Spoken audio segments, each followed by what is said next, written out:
नमस्कार दोस्तों, कैसे हैं आप लोग। डाउटनेट के इस मजेदार सेशन में आप सभी का बहुत बहुत स्वागत है। बच्चों, आज के सेशन की अगर मैं बात करूं, आज हम एक बहुत ही इंपॉर्टेंट चीज जो है डिस्कस करने वाले हैं। अब आप सबको पता है कि एग्जाम को जो है आपकी, चाहे आप यूपी बोर्ड के हो, बिहार बोर्ड के हो, MP board, Rajasthan board, XYZ, आप किसी भी बोर्ड के हो, एग्जाम को जो है बहुत कम वक्त बचा हुआ है। मेरे लिए ये सिर्फ 1.5 महीना बचा है। 1 महीने को तो मैं इंक्लूड ही नहीं कर रहा। देखो, फैब का जो पूरा महीना है, 15 दिन हो आपके पास फैब के, या फिर 20 दिन हो, 25 दिन हो, मैं इसको इंक्लूड ही नहीं कर रहा। मैं सिर्फ जैन को और बचे हुए जो 15 दिन है दिसंबर के, इसको इंक्लूड करूं तो 1.5 महीना आपके पास बचा हुआ है। अब बेसिकली जो सेशन है वो इस सेशन का जो मेन पर्पस है बेसिकली वो ये होने वाला है कि हम 1.5 महीने में किस तरीके से सोशल साइंस को पढ़ें कि हमारे बढ़िया नंबर आ जाए, 90-95 से ऊपर नंबर आ जाए। अब अगर मैं सेशन को शुरू करूंगा तो देखो, इसमें ना 2 तरह के बच्चे आएंगे। 2 नहीं, एक्चुअली 3 तरह के बच्चे आएंगे। चलो 2 को छोड़ो, 3 तरह के। पहली कैटेगरी लेता हूं जो टॉपर टाइप के जो बच्चे हैं, जो स्टार्टिंग से ही पढ़ रहे हैं, मतलब जुलाई से ही पढ़ रहे हैं, जुलाई, अगस्त, सितंबर, अक्टूबर, तो 4-5 महीने आपसे आ गए हैं जिनने कुछ नहीं पढ़ा। दूसरे ऐसे बच्चे होंगे जिन्होंने पढ़ा तो है बट एक बार पढ़ा है, मतलब नॉर्मली पढ़ लिया, सारे चैप्टर पढ़े हैं बट रिवीजन नहीं किया। पहले कैटेगरी के जो बच्चे हैं ना, उन्हें रिवीजन भी कर लिया है। अब वो क्या कर रहे हैं, क्वेश्चंस की प्रैक्टिस कर रहे हैं। तो इन्हें मैं पहली कैटेगरी में डालूंगा, इनके लिए कुछ बचा नहीं है, बस ये प्रैक्टिस कर रहे हैं। दूसरे बच्चे ऐसे हैं जिन्होंने पढ़ा है बट एक बार पढ़ा है ना, नाम के लिए पढ़ लेते हैं ना कि हाँ चीजें याद आ रही हैं, जैसे मैं कुछ पढ़ाऊं तो आपको याद आ जाएगा, हाँ ये पढ़ा था मैंने, बट अगर एग्जाम में आ जाए तो लिख नहीं पाओगे आप। और तीसरी कैटेगरी के जो बच्चे हैं वो उन्होंने कुछ पढ़ा ही नहीं है, यानी कि अभी किताब खोल के भी नहीं देखी, खोली भी होगी तो कुछ ऐसी ऊपर से पढ़ लिया होगा, एग्जाम हुए होंगे तब, जो यूनिट टेस्ट वगैरह होते हैं ना, उस टाइम थोड़ा बहुत पढ़ लिया हो, वरना तो उनने सामाजिक विज्ञान में भी छुई भी नहीं होगी। तो इन तीनों के लिए ही जो है ये वीडियो है। अगर मैं पहली कैटेगरी की बात करूं तो भाई पहली कैटेगरी जो बच्चे हैं ना वो बिल्कुल सेफ है।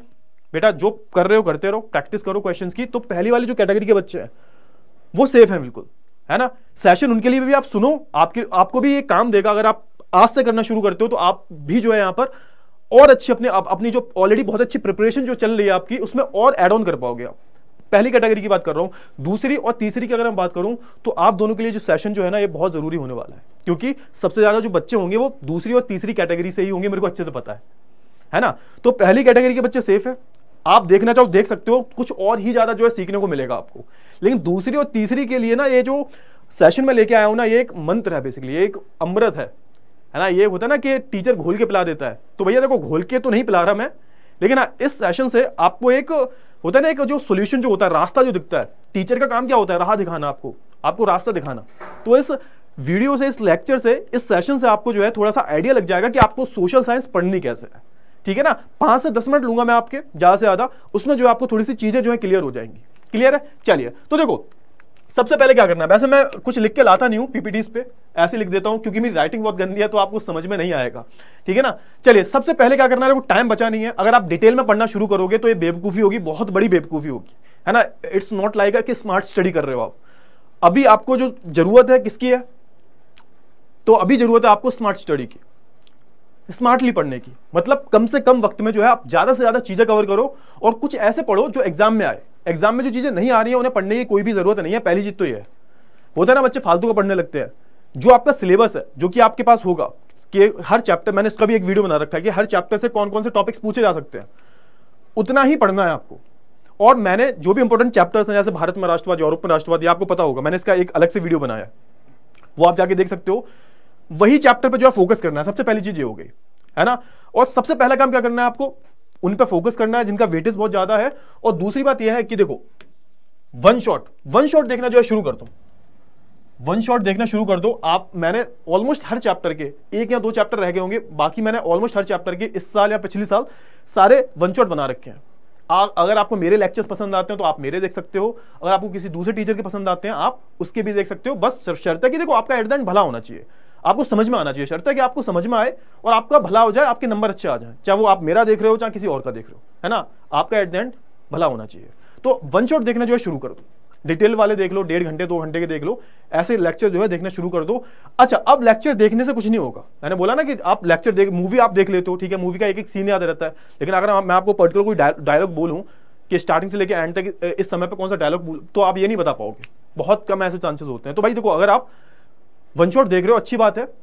वन शॉट देखने के बाद आपको क्या करना है, या तो आप क्या कर सकते हो, उस वन शॉट देख के उसमें जो इंपॉर्टेंट पॉइंट्स हैं, मैं नोट्स की बात नहीं कर रहा, नोट्स बनाने का समय गया, नोट्स भूल के भी मत बनाना, वो टाइम की वेस्टेज होगी, ठीक है। अगर हाँ मैंने कुछ वैसे लेक्चर्स बनाए हैं जो चार्ट्स वाले, वो आप जो है नोट डाउन कर सकते हो, या फिर मैं कहता हूं नोट डाउन करने की भी जरूरत नहीं है, उसकी पीडीएफ वगैरह जो भी होंगी आपके पास उनकी जो है फोटोकॉपी निकलवा लो, या फिर नोट डाउन भी कर रहे हो तो ज्यादा बड़े नहीं है, लेकिन डिटेल में नोट्स नहीं बनाने। तो दूसरा पॉइंट यही लिखा हुआ है कि नोट्स बना लिए होंगे। मैं मान के चल रहा हूं कि आपने जो है नोट्स बना लिए होंगे, चाहे वो आपके स्कूल वाले टीचर्स के हो, चाहे वो मेरे हों, चाहे वो कहीं अलग से आपने बनाए हो, आपने नोट्स बना लिए होंगे। मैं डिटेल्ड नोट्स की बात कर रहा हूं, डिटेल्ड नोट्स की बात कर रहा हूं। लेकिन अब देखो ये जो डिटेल नोट्स हैं इनको पढ़ने का टाइम गया, आप कितना पढ़ोगे इन्हें? ये कम से कम 8 से 10 पेज के तो होंगे हर चैप्टर की मैं बात करूं तो। अब ये जो जितना आपने पढ़ लिया है, जो पहली दूसरी कैटेगरी के बच्चे हैं उनने शायद ये नोट्स पढ़ लिए होंगे, लेकिन देखो अब क्या है, अब तुम्हें थोड़ा सा क्विक रिवीजन करना है। क्विक रिवीजन करना है तो इन्हीं सारे नोट्स में से आप जो लेक्चर देख रहे हो, आप वन शॉट देख रहे हो, आपके पास जो खुद के नोट्स बने हुए रखे हैं, इन सबको इकट्ठा करके आपको वेरी शॉर्ट नोट्स बनाने हैं। कैसे बनाने हैं? Very short note. Very short notes मतलब 1 पेज के, और ज्यादा से ज्यादा 2 पेज। और इसमें आपको करना क्या है बेसिकली, इसमें जो है आपको पूरे चैप्टर को 1 पेज या 1.5 पेज या 2 पेज, ज्यादा से ज्यादा 2 पेज से ज्यादा नहीं होना चाहिए, चाहे वो भारत में राष्ट्रवाद हो, चाहे कोई भी चैप्टर का हो, आपको उस पेज पे जो है लिखना है पूरा सब कुछ। चाहे आप उसमें अपने जो डिटेल में नोट्स हैं उनकी हेल्प ले सकते हो, मेरे जो लेक्चर्स हैं उनकी हेल्प ले सकते हो, आपके स्कूल वाले सर हैं उनकी हेल्प ले सकते हो, कुछ भी कर सकते हो। एट द एंड आपके नंबर बढ़िया आने चाहिए। देखो एट द एंड हमें क्या चाहिए, हमारी जो प्रिपरेशन होनी चाहिए वो रिजल्ट ओरिएंटेड होनी चाहिए, पहली चीज है ना। तो नोट्स से आपको शॉर्ट नोट्स पे आना है। पहले आपने नोट्स बनाए, अब नोट्स से आपको जो है शॉर्ट नोट्स पे आना है और उन पे ही ध्यान देना है, ठीक है। और हर एक चैप्टर को पढ़ना है, और सबसे पहले किनको पढ़ना है? जिनकी वेटेज ज्यादा है। पढ़ना सबको है, लेकिन प्रायोरिटी वाइज पढ़ना है कि जिनके नंबर बढ़िया हैं, जिनके प्रश्न आने के ज्यादा चांसेस रहते हैं उनका, ठीक है। क्लियर है? चलिए अब क्या करोगे? अब अगला स्टेप क्या होगा?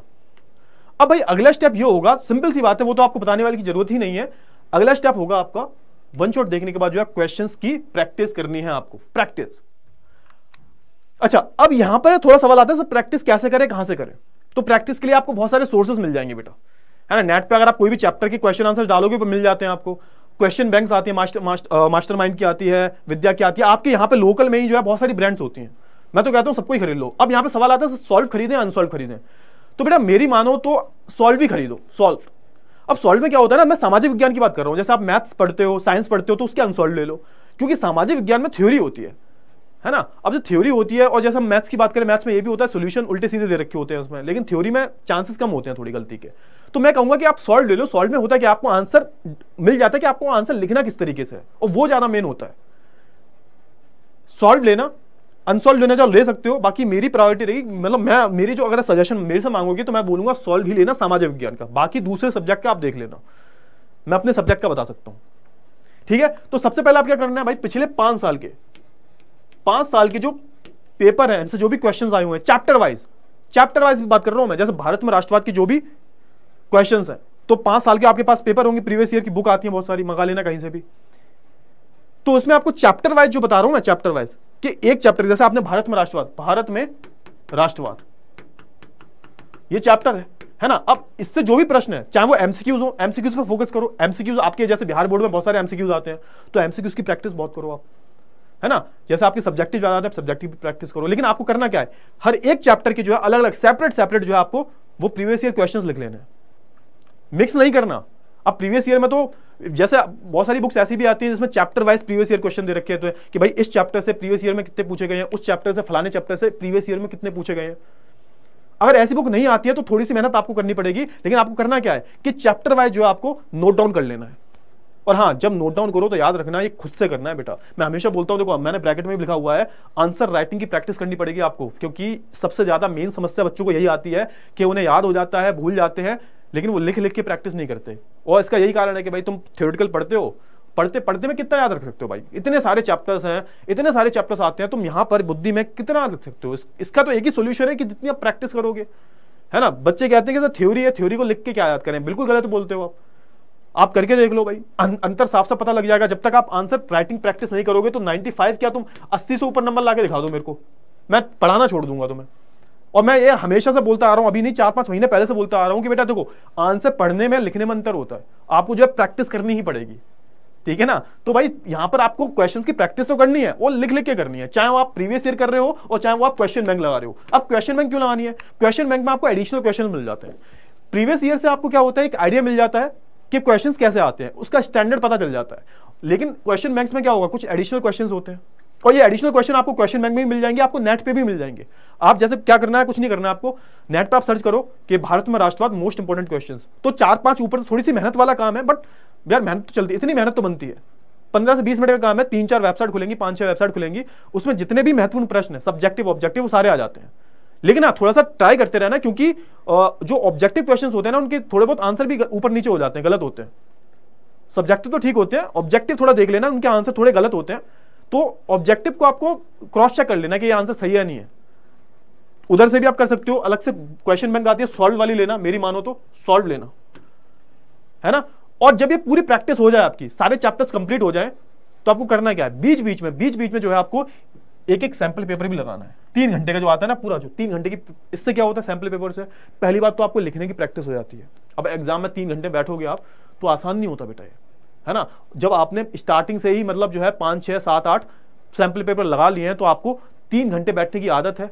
और इससे ये भी होता है कि भाई जैसे बच्चों का पेपर छूट जाता है ना, आता हुआ भी पेपर छूट जाता है, ये समस्या जो है दूर हो जाएगी अगर आप पहले से ही प्रैक्टिस करोगे। 3 घंटा घड़ी में लगाओ, है ना, घड़ी में 3 घंटा, है ना, 3 घंटा जो आपको लगाने हैं, और 3 घंटा बैठ के जो आपको पूरा एक पेपर सॉल्व करना है। एक्चुअल जैसा एक्चुअल में आपका एग्जाम हो रहा है, सब कुछ इधर उधर फोन वोन जो है साइलेंट पे लगाओ, और 3 घंटे बैठो और 3 घंटे प्रैक्टिस करो। हर हफ्ते एक प्रैक्टिस करो, मतलब कितने, अभी मैं 1.5 महीना मान के चलूं तो आपको 6 संडे मिल जाएंगे, 6 से 7 संडे मिल जाएंगे। 6 से 7 संडे में अगर आप 7 सैंपल पेपर भी लगा लोगे तो मोर देन सफिशिएंट है,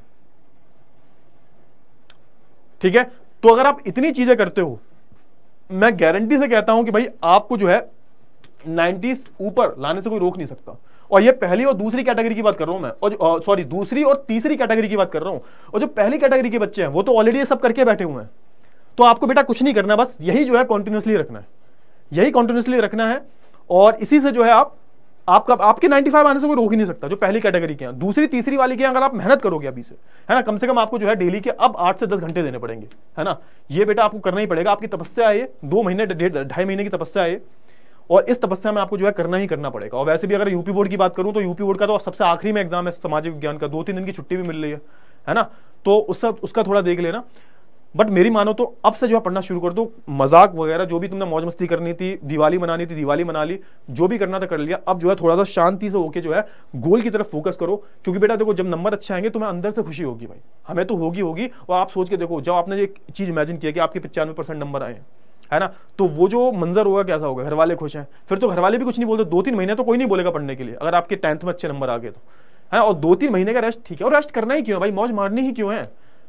मतलब ये कोई करना जरूरी मैंडेटरी है क्या ये, कि मौज नहीं मारेंगे तो भाई बचपन बेकार हो जाएगा? अरे ऐसा कहने की बातें हैं सब। ये मौज मारने के लिए आपके पास सफिशिएंट टाइम होता है भाई, मैं तो हमेशा बोलता हूँ। अब एक बात होता है, तुम 10th के बाद 11th में आ जाओगे, है ना। 11th में मेरे को पता है कौन कितना ही पढ़ता है। 11th हालांकि जरूरी बहुत होती है, बेस बहुत जरूरी, बेस बनाता है 12th का वो, लेकिन आप 11th में मौज मार लेते हो, ठीक है, क्लियर है ना। तो आप अगस्त तक देखो, जुलाई अगस्त सितंबर 3 महीने तो तुम मौज ही मारते हो। और जून में तो जून में तो आप किताब उठा के भी नहीं देखते। तो भाई मस्ती करने का टाइम तो आपको डेली मिलता है भाई।